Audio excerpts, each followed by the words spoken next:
صحابہ کرام رضوان اللہ تعالی علیہم اجمعین کے مقام بلند کو بیان کرنا چاہتا ہوں اور حاصل خطبہ کے طور پر یہ بات اپنے آپ سے اور اپنے سامعین اور سامعات سے کہنا چاہتا ہوں کہ صحابہ کرام کی فضیلت کے قائل ہونے کے ساتھ ساتھ ہمیں دین میں جو ان کا مقام ہے، ان کی جو اہمیت ہے، اور خاص کر حدیث افتراق کے اخیر نبی صلی اللہ علیہ وسلم کے فرمان کی روشنی میں ہمیں صحابہ کرام کی زندگی کا مطالعہ کرنے کے ساتھ ساتھ ان کے نقش قدم کی پیروی کرنی چاہیے، ان کو اپنا اسوہ، ان کو اپنا نمونہ، ان کو اپنا آئیڈیل بنانا چاہیے۔ اور یہ بات میں دلائل کی روشنی خود ایک ہی قول پیش کروں گا، اور وہ بھی صحابی رسول عبداللہ بن مسعود رضی اللہ تعالی عنہ کا جو شان صحابہ ہے اور آثار صحابہ کی پیروی پر ابھارنے کے سلسلے میں اتنا جاندار اور شاندار ہے کہ اس کی کوئی حد نہیں۔ میرے دین بھائیوں، میرے بزرگوں، میرے تمام سامعین، یہ ہے حقیقت یہ ہے کہ بتانے کی ضرورت نہیں ہے میرے دوست، ہم کو جن کی نسبت اسلام کی طرف تو ہے ہی کہ ہم کلمہ گو ہیں، شہادتین کا اقرار کرنے والے، لیکن یہ شرط بھی ہمیں حاصل ہے کہ ہم اپنے آپ کو اہل حدیث کہتے ہیں، تو کتاب و سنت دونوں کے عمل و نمازی اس کے سارے احکام پر عمل پیرائی کا دعویٰ رکھتے ہی قرآن و سنت میں صحابہ کرام کی فضیلتوں کا تذکرہ اتنا ہے کہ ایک مجلس سے اس کو پیش نہیں کیا جا سکتا ہے، کافی ہے اللہ تعالیٰ کا یہ فرمان جو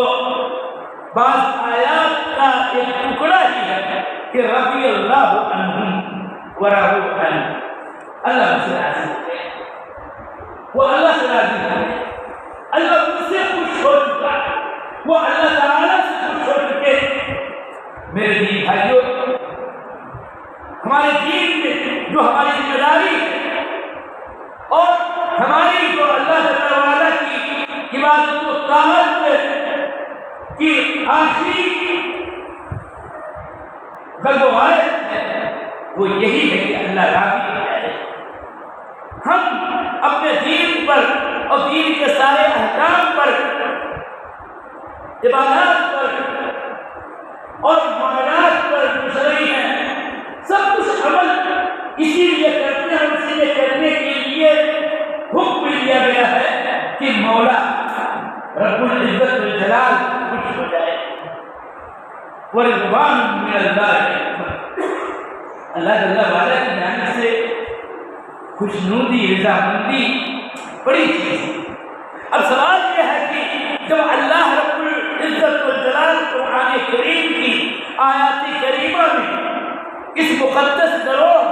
صحابہ، اللہ کے رسول صلی اللہ علیہ وسلم کے ساتھیوں، اللہ کے رسول صلی اللہ علیہ وسلم کے ہمنشینوں، اللہ کے رسول صلی اللہ علیہ وسلم کی صحبت یافتہ جماعت کے سلسلے میں خود رب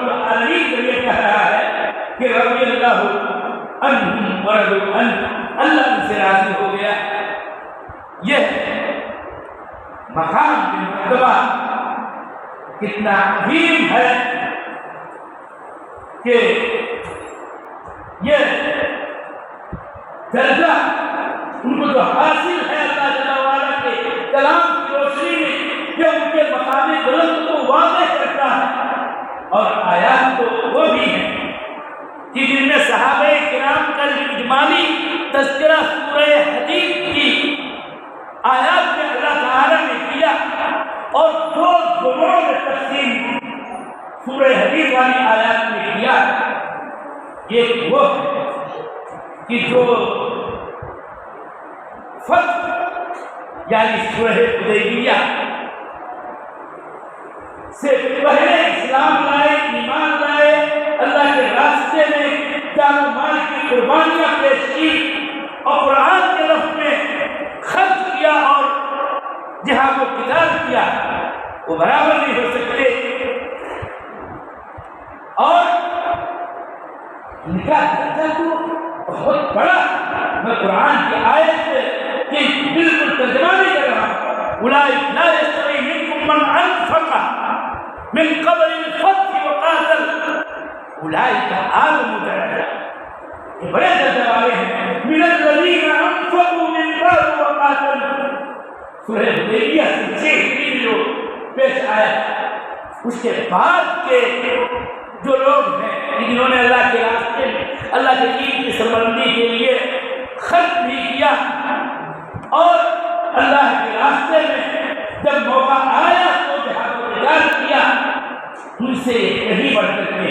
لیکن اس کے بعد اللہ جل وعلا کے کلام کی طرف میں آپ کی توجہ مبذول کرانا چاہتا ہوں۔ ہماری بیٹیاں بھی سنیں کہ وَكُلًّا وَعَدَ اللَّهُ الْحُسْنَىٰ، یہ عظیم بشارت، یہ عظیم خوشخبری تمام صحابہ کرام کے لیے، صلح حدیبیہ سے پہلے ایمان لانے والے اور اللہ کی راہ میں ساری نو قربانیاں پیش کرنے والے، اور صلح حدیبیہ کے بعد بھی جو لوگ ایمان اسلام لائے اور ساری قربانیاں انہوں نے پیش کی، سب کے لیے اللہ تعالیٰ نے کہا وَكُلًّا وَعَدَ اللَّهُ الْحُسْنَىٰ، ہر ایک سے تو اللہ تعالیٰ نے کہا، ہر ایک سے، کل تنکیر بھی اور کل عموم کے لیے لفظ ہے،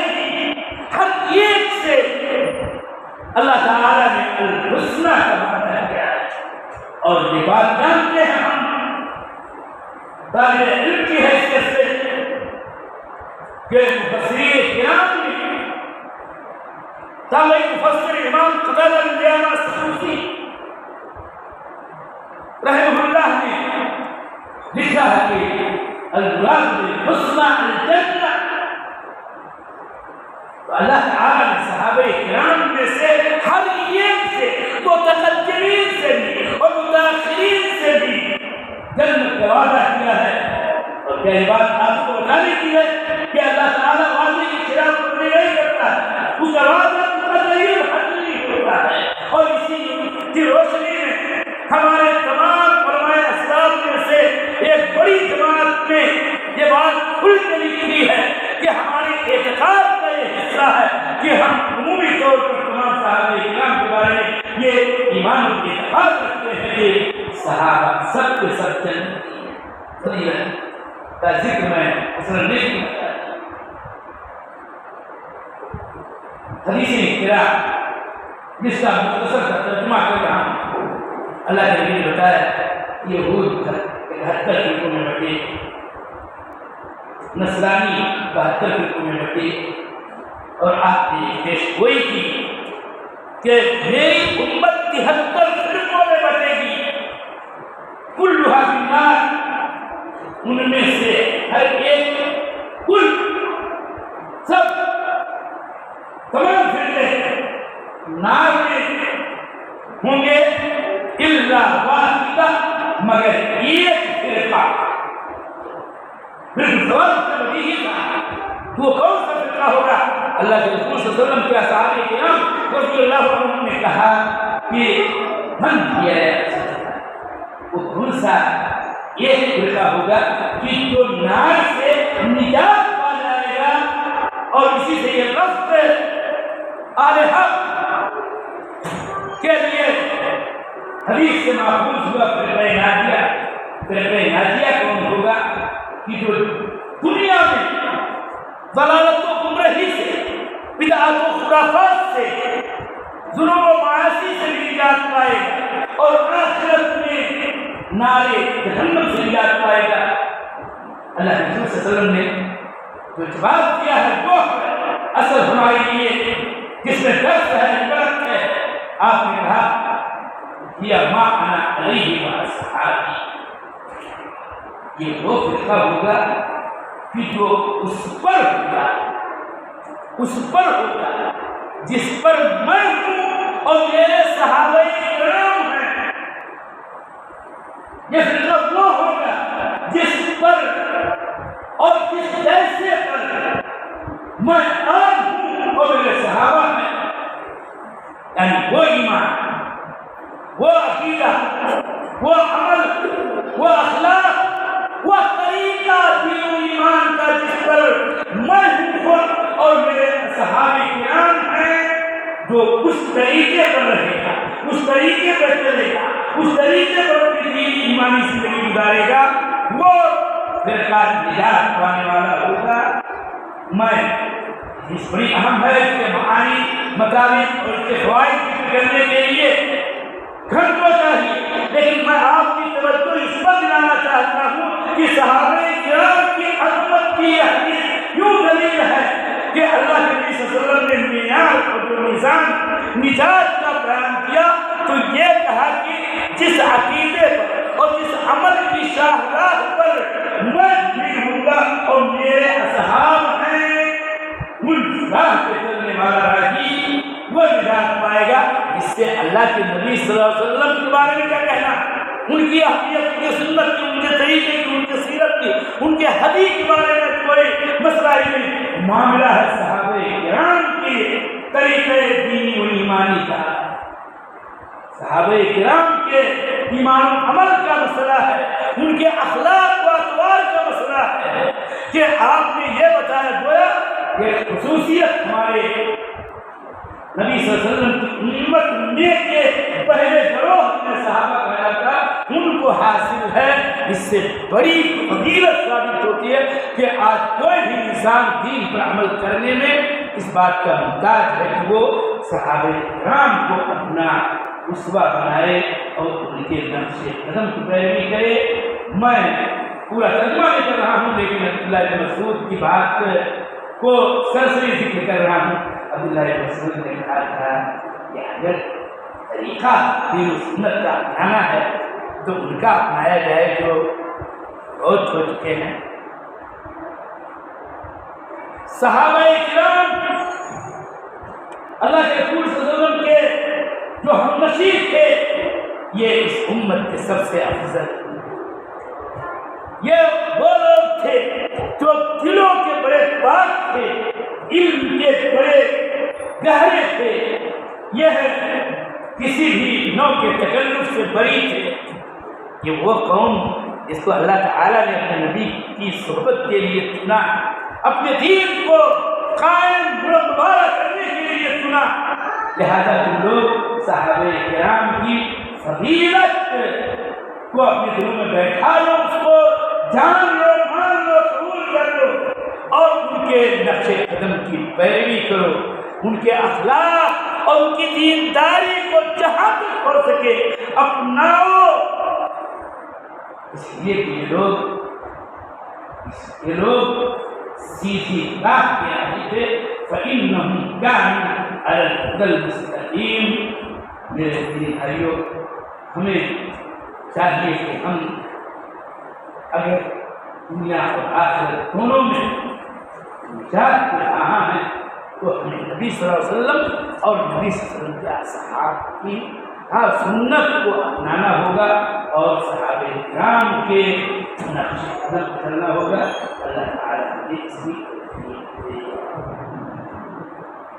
ان اللہ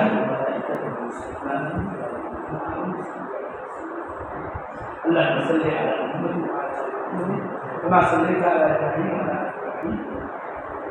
اللهم بارك على محمد وعلى ال ابراهيم انك حميد مجيد. ربنا اتنا في الدنيا حسنه وفي الاخره حسنه. اللهم اسقنا اللهم اسقنا اللهم اسقنا اللهم اغثنا اللهم اغثنا اللهم اغثنا اللهم اسقنا غيثا مغيثا مريا مريا آتنا غير آدم نافع غير ضار. اللهم اسق عبادك وبحانك ومشركتك وعهد ولدك الميت. اللهم اسق عبادك وبحانك ومشركتك وعهد ولدك الميت. اللهم اسق عبادك وبحانك ومشركتك وعهد ولدك الميت. اللهم انزل علينا الغيث ولا تجعلنا من القانتين. اللهم تقبل دعاءنا ولا تردنا خائبين. عباد الله رحمكم الله، ان الله يامر بالعدل والاحسان وايتاء ذي القربى وينهى عن الفحشاء والمنكر والبغي يعظكم لعلكم تذكرون ولذكر الله أكبر.